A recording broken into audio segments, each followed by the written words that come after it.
Primeira Crônicas, capítulo 24, é a nossa mensagem de hoje.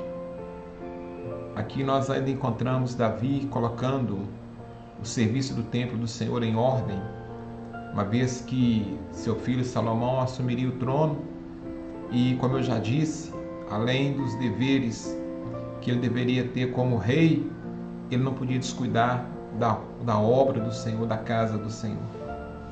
Lembrando que esse livro foi escrito para os exilados que estiveram na Babilônia e que estavam retornando para Jerusalém 70 anos depois, e eles estavam colocando a casa em ordem para continuar agindo e vivendo como um povo de Deus na face da terra, como um povo escolhido e separado por Deus, apesar de tudo pelo que eles passaram.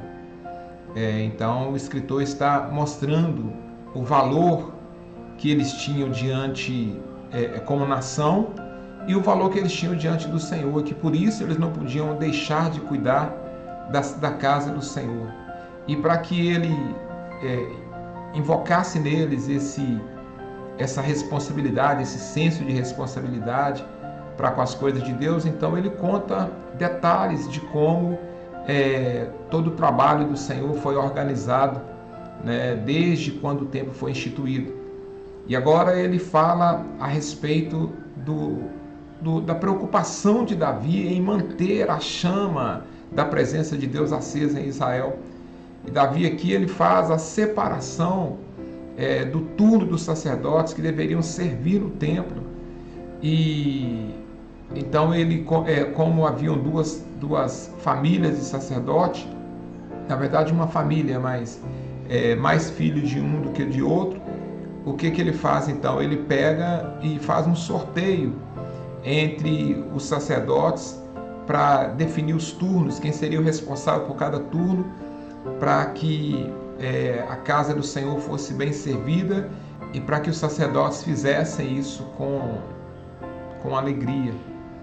E aí Davi, então, ele orienta Salomão, deixa tudo organizado para que Salomão continuasse cuidando do reino, mas cuidando também da vida com Deus, levando o povo a manter a sua santidade diante de Deus e o serviço ao Senhor. Isso nos faz lembrar algumas coisas.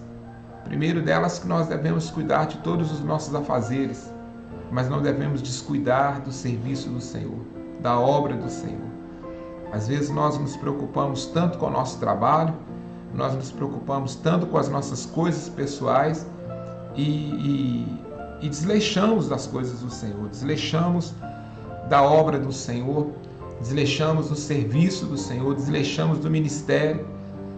Às vezes nós nos preocupamos em cuidar daquilo que vai nos trazer algum benefício próprio, em termos materiais, financeiros, etc., comodidade, segurança, tranquilidade, e não nos preocupamos com o que está acontecendo na casa do Senhor.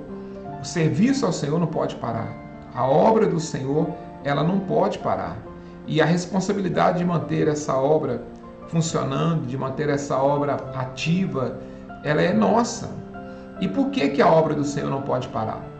A obra do Senhor não pode parar porque existe uma necessidade no mundo. O mundo tem sede de Deus, o mundo tem necessidade de Deus, e para que as pessoas possam ter acesso à palavra de Deus, nós que tivemos esse acesso, precisamos providenciar esse acesso de alguma forma, servindo ao Senhor e dedicando ao Senhor do nosso tempo para levar às pessoas o conhecimento da palavra do Senhor.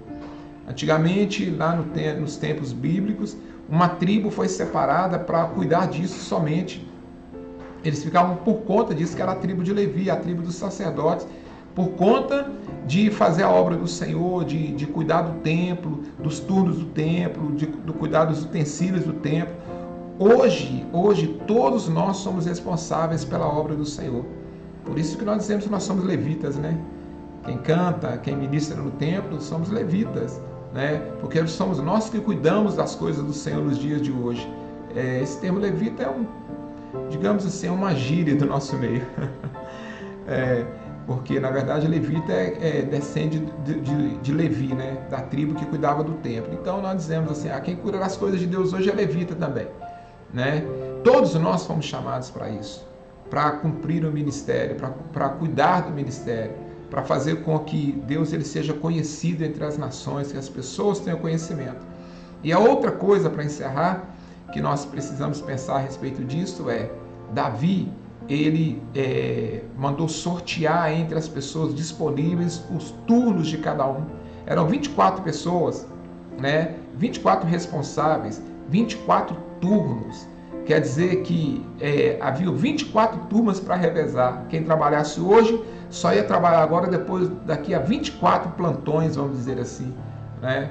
Quem dera se nós tivéssemos pessoas no templo do Senhor assim, né? Quem dera se nós tivéssemos grupos de louvor na igreja que a gente pudesse escalar um hoje e o outro fosse escalado daqui a 15 ou 20 dias, porque a gente tinha muita gente para fazer. Quem dera se tivéssemos diáconos, quem dera se tivéssemos evangelistas, quem dera se nós tivéssemos pessoas para cuidar da obra do Senhor com esse entusiasmo, até mesmo quem limpa. Quem dera se fosse assim. O que você está fazendo se você não se dispõe para fazer alguma coisa, hein?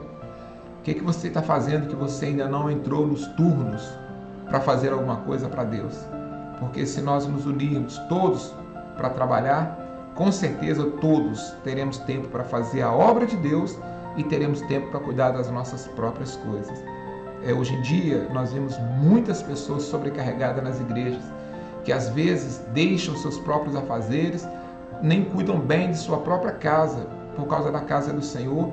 Mas por quê? Porque elas estão sobrecarregadas, porque a grande maioria não se importa em fazer absolutamente nada. Nada para Deus, nada na casa de Deus, nada na obra de Deus. E se nós nos dividíssemos em turnos, nós teríamos tempo suficiente para cuidar das nossas coisas, todos nós, e a obra do Senhor estaria muito bem cuidada. Obrigado. Deus abençoe. Pai, que possamos nos despertar e possamos entender a responsabilidade que nós temos na casa do Senhor. Que possamos entender, Pai querido, que nós não podemos continuar levando a nossa vida de qualquer maneira, mas que precisamos nos dispor para fazer algo pelo reino do Senhor. Que o Senhor possa mover os nossos corações. Em nome de Jesus. Amém. E que possamos nos despertar.